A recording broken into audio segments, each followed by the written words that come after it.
దేవుడు మానవులతో చేసిన వాగ్దానములు.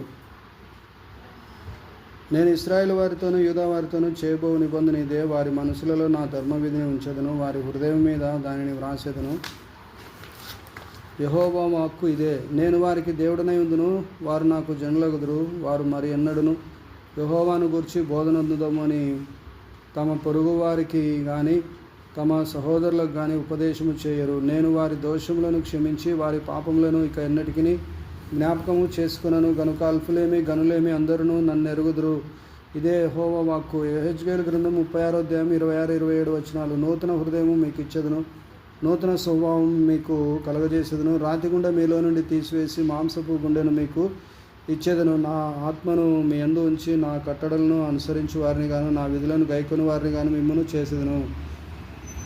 మానవుని పట్ల దేవుని గొప్ప వాగ్దానములు. యోహాను సువార్త 3:16. దేవుడు లోకమును ఎంతో ప్రేమించెను, కాగా ఆయన తన అద్వితీయ కుమారునిగా పుట్టినవాని యందు విశ్వాసం ఉంచు ప్రతివాడును నశింపక నిత్యజీవం పొందినట్లు ఆయనను అనుగ్రహించెను.